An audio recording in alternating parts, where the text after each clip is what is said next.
आमदार संजय केळकर यांच्या जनसेवकाचा जनसंवाद उपक्रमाचा डंका बदलापूर ते दादरपर्यंत नागरिक समाधानी।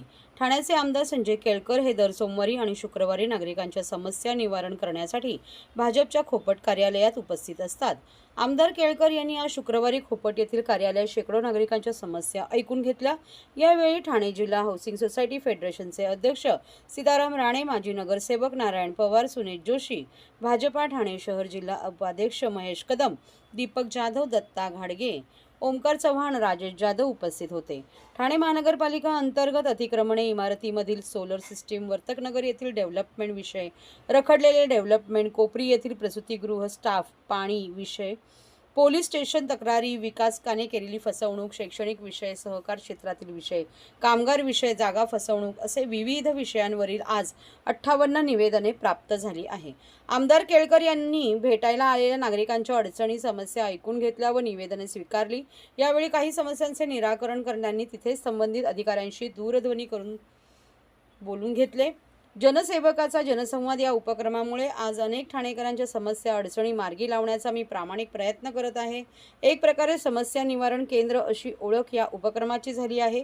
या उपक्रमामुळे अनेक सामान्य नागरिकांना न्याय मिळत आहे, त्यामुळे ते समाधानी आहे। ठाणे नव्हे तर डोंबिवली, कल्याण, दादर, अंबरनाथ, बदलापूर आदी विविध भागातून ही नागरिक समस्या घेऊन येत आहेत असे आमदार केळकर यांनी बोलताना सांगितले। महाराष्ट्रातील भगिनींना आधार देणारी राज्य शासनाची मुख्यमंत्री माझी लाडकी बहीण योजना। या योजनेअंतर्गत अल्प उत्पन्न गटातील 21 ते 65 वयोगटाच्या भगिनींना मिळणार दरमहा 1500 रुपयांची मदत। अर्ज करण्यासाठी 31 ऑगस्ट 2024 पर्यंत मुदतवाढ।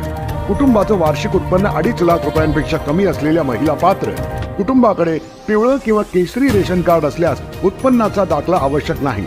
पांढरं रेशन कार्ड असेल किंवा रेशन कार्ड नसेल तर कुटुंबाचं वार्षिक उत्पन्न 2.5 लाखांपेक्षा कमी असल्याचा दाखला आवश्यक। योजनेसाठीचा ऑनलाईन अर्ज नारी शक्ती दूत ॲप वरून किंवा पोर्टलवर भरता येईल। ज्या भगिनींना ऑनलाईन अर्ज भरता येत नसेल त्यांच्यासाठी अंगणवाडी, ग्रामपंचायत, वॉर्ड ऑफिस, सेतू सुविधा केंद्रामध्ये किंवा आशाताई बचत गटाच्या CRP यांची मदत उपलब्ध। आता आपल्याला अभिमानाने म्हणता येईल, सुखी आणि सुरक्षित आहे माझी लाडकी बहीण।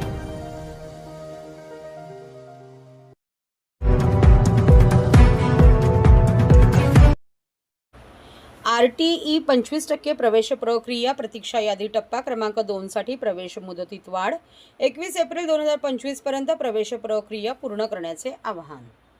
RTE 25% ऑनलाईन प्रवेश प्रक्रियेनुसार 2025-26 शैक्षणिक वर्षासाठी निवड झालेल्या प्रतीक्षा यादी टप्पा क्रमांक 2 मधील विद्यार्थ्यांसाठी प्रवेश प्रक्रिया पूर्ण करण्याची अंतिम मुदत आता 21 एप्रिल 2025 पर्यंत वाढवण्यात आली आहे। याआधी ही अंतिम तारीख 15 एप्रिल 2025 निश्चित करण्यात आली होती, मात्र काही पालकांनी अद्याप प्रवेश प्रक्रिया पूर्ण केलेली नसल्यामुळे ही मुदत 1 आठवड्याने वाढवण्यात आली आहे।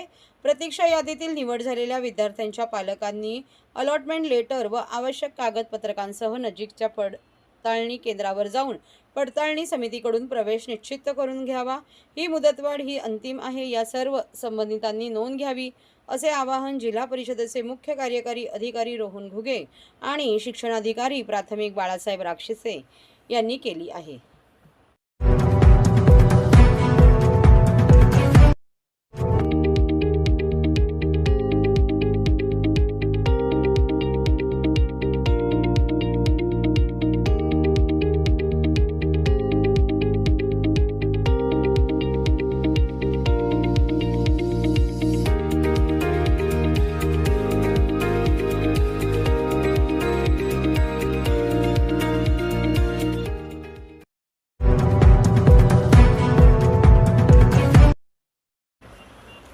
कृष्णशिळेपासून साकारलेले हेमाडपंथ शैलींना पुनर्जीवित करीत आई तुळजाभवानी मातेचे ठाण्यातील 5 पाखाडी परिसरामध्ये भव्य दिव्य असं मंदिर साकारलं असून येत्या 28 ते 30 एप्रिल दरम्यान विविध धार्मिक उपक्रम राबवित हे मंदिर भाविकांसाठी खुले करण्यात येणार आहे।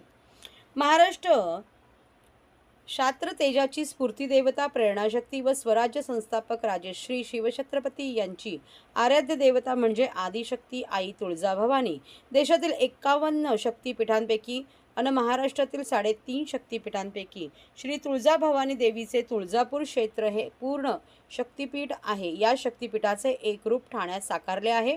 आई भगवतीचे ठाण्याच्या गणेशवाडी पाचपाखाडी येथे असलेल्या मंदिराचा नव्याने जीर्णोद्धार येथे करण्यात आला आहे. साधारणतः 25 ते 30 वर्षापूर्वी बांधलेले हे मंदिर होतं. तुळजापूर येथे आई तुळजाभवानीच्या मूर्तीची गळाभेट घडवून आणलेल्या मूर्तीची 2004 रोजी विधिवत प्राणप्रतिष्ठा करण्यात आली होती. मात्र या देवीचे विद्यमान स्थितीमधील हे मंदिर जीर्ण होत चालले होते. शिवाय भविष्यातील वाढणारी वाहतूक पाहून डॉक्टर जितेंद्र आव्हाड यांनी या मंदिराची नव्याने उभारणी केली आहे. काळ्या पाषाणातूनच म्हणजेच कृष्णशिळेतून हे मंदिर साकारले जावे. या मंदिरात आल्यानंतर तुळजापूरच्या मंदिराचा अलवार स्पर्श जाणवावा अशी मनस्वी इच्छा डॉक्टर जितेंद्र आव्हाड यांची होती आणि या इच्छेतून थेट तामिळनाडूचे सेलम आणि आंध्र प्रदेशातील विजयवाडा गाठण्यात आले. येथील दगडखाणीतून कृष्णशिळा शिवशंकराचे स्थान असलेल्या कर्नाटकामधील मुरुडेश्वर येथे आणण्यात आले. एसेंट क्रिएटिव्हचे संदीप लोट यांच्या सल्ल्यानुसार वास्तुविशारद संजय बोबडे यांच्या मार्गदर्शनाखाली दानश्री शिल्पकला केंद्राचे मंजुनाथ देवाडिगा यांनी या कृष्णशिळांना आकार देण्यास सुरुवात केली. शिखर, कळश, नवग्रह, दगडी स्तंभ, आकर्षक कलाकुसर, हत्ती या कृष्णशिळेतून साकारून ठाण्यात आणण्यात आले. काही शिळांना ठाण्यातच आकार दिला गेला आणि प्रत्यक्ष मंदिर आकाराला येण्यास प्रारंभ झाला. सुमारे 2000 टन काळ्या पाषाणाचा वापर करून 33 फुटांचा कलश आणि त्यासमोर नवग्रह प्रवेश कळश, 26 स्तंभ, 20 गजमुखांची आरास, मंदिरासमोर हवनकुंड, 108 दिव्यांची दीपमाळ आदींनी सुसज्ज असे हे मंदिर आता साकारले आहे. लोप पावत चाललेल्या हेमाडपंथी शैलीला पुनर्जीवित करत हे मंदिर साकारले आहे. पाषाणाव्यतिरिक्त अन्य साधनांचा वापर न करता हे मंदिर उभे केले आहे. येत्या 28 एप्रिल ते 30 एप्रिल दरम्यान विविध प्रकारचे धार्मिक उपक्रम राबवित भव्य दिव्य असा मंदिराचा षोडोपचार पद्धतीने पूजाविधी सोहळा करत हे मंदिर भाविकांसाठी खुले करण्यात येणार आहे.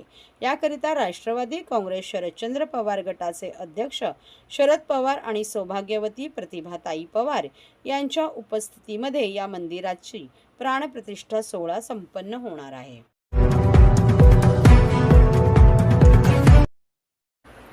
फेरीवाल्यांचा विळखा, प्रवाशांना धमक्या आणि स्वच्छतागृहातही फसवणूक. ठाणे रेल्वे स्थानकातील गैरसोयींकडे संजय वाघुलेंनी वेधले लक्ष. मुंबई ठाणे रेल्वे सेवेच्या वर्धापन दिनाच्या पार्श्वभूमीवर ठाणे रेल्वे स्थानकात प्रवाशांना भेडसावणाऱ्या समस्या सोडवण्यासाठी रेल्वे प्रशासनाने कारवाई करावी. रेल्वे स्थानक परिसराला फेरीवाल्यांचा पडलेला विळखा, पादचारी पुलावर फेरीवाल्यांकडून दिल्या जाणाऱ्या प्रवाशांना धमक्या आणि स्वच्छतागृहात लघुशंकेसाठी शुल्क आकारून प्रवाशांची होणारी फसवणूक आदी दूर करण्यासाठी प्रयत्न करावी अशी आग्रही मागणी भाजपाचे जिल्हाध्यक्ष संजय वाघुले यांनी ठाणे रेल्वे स्टेशनच्या व्यवस्थापनाकडे निवेदनाद्वारे केली. ठाणे रेल्वे स्टेशनमधून दररोज सुमारे 10.5 लाखांहून अधिक प्रवासी प्रवास करत आहेत. वाढत्या प्रवासी संख्येबरोबर रेल्वे स्टेशनमधील अपुऱ्या सुविधांमुळे प्रवाशांची गैरसोय होत आहे.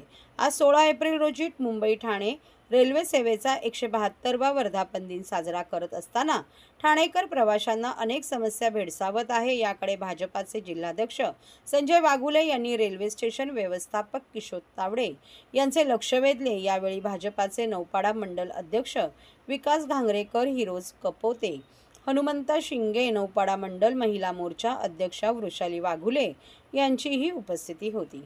ठाणे रेल्वे स्टेशनच्या 150 मीटरपर्यंत परिसरात फेरीवाल्यांना बंदी असली तरी रेल्वे प्रशासनातील काही अधिकारी व काही RPF जवानांच्या संगनमताने बेकायदा फेरीवाल्यांचा उपद्रव होत आहे.